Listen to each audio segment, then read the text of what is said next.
పోలవరం నియోజకవర్గం కొయ్యలగూడెంలో జనసేన అధినేత పవన్ కళ్యాణ్ వారాహి విజయవేరి సభ నిర్వహించారు. పోలవరం ప్రాంతానికి కరాటం రాంబాబు కుటుంబం ఎంతో చేసిందని అన్నారు. పార్టీ పెట్టినప్పటి నుంచి ఆయన తనను భుజం తట్టి ప్రోత్సహించారని తెలిపారు. రాజశేఖర రెడ్డి హయాంలో పోలవరం ముందుకు కదిలిందంటే అందుకు కారణం కరాటం రాంబాబు కుటుంబమేనని, వారి కుటుంబం పోలవరం ప్రాజెక్టుకు 110 ఎకరాలు ఇచ్చేసిందని వెల్లడించారు. టీడీపీ ప్రభుత్వ హయాంలో 2018 నాటికి పోలవరం 50% పూర్తయిందని, కానీ జగన్ అధికారంలోకి వచ్చి పోలవరం ప్రాజెక్టుపై ఎన్నో కథలు చెప్పాడని పవన్ కళ్యాణ్ విమర్శించారు. పునరావాస ప్యాకేజీ అమలు చేస్తామని గిరిజనులు సహా అందరినీ నమ్మించారని, కానీ ఇంతవరకు అమలు చేయలేదని మండిపడ్డారు. అడవులంటే సరదా కాబట్టి పచ్చటి చెట్లు ఎలా ఉంటాయి, జంతువులు ఎలా ఉంటాయి తిరిగేవాడిని. ఇక్కడ నాకు కరాటం రాంబాబు గారు అలా పరిచయం. నాకు ఆయన అప్పటి నుంచి ఇప్పటికి కూడా ఏజెన్సీ టైగర్ అని పిలుస్తారు. ఇందాక ఆయన చెప్పినట్టుగా పోలవరం ఆయన నాయనమ్మ గారి ఇల్లు, నాయనమ్మ గారి ఊరు. ఈ ప్రాంతానికి ఆయన కుటుంబం ఎంతో చేశారు. హాస్పిటల్స్ కానీ, డిస్ట్రిక్ట్ కోఆపరేటివ్ బ్యాంక్స్ కానీ, ఆయన ముఖ్యంగా గిరిజన ప్రజానీకానికి ఆయన చేసిన సేవలు మర్చిపోలేవు. ఎక్కడ కష్టం ఉన్నా రాంబాబు అన్న ఒక మాట మాట్లాడితే అర్ధరాత్రి అపరాత్రి లేకుండా బయటకు వచ్చి నిలబడే వ్యక్తి. 2019లో కూడా నాకు ఆశీర్వచనాలు ఇచ్చారు.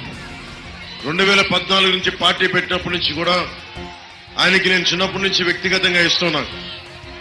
ఆయన నాకు ఎప్పుడు భుజం తట్టి బాగుండాలని కోరుకునే వ్యక్తి.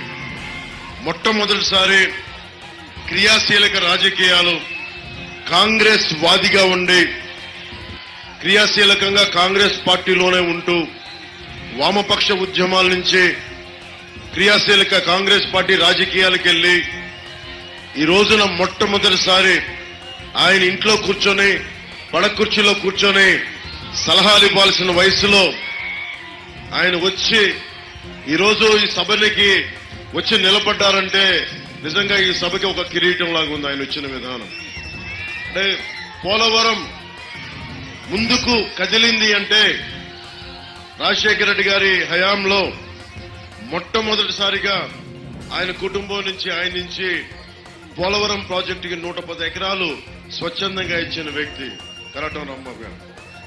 ఈ రోజున ఇన్ని వేల ఎకరాలు అందరూ స్వచ్ఛందంగా ఇచ్చారంటే ఆయన మొట్టమొదటి వేసిన అడుగు. ఈ రోజున ఎప్పుడు బయటికి వచ్చేవారు కాదు ఆయన.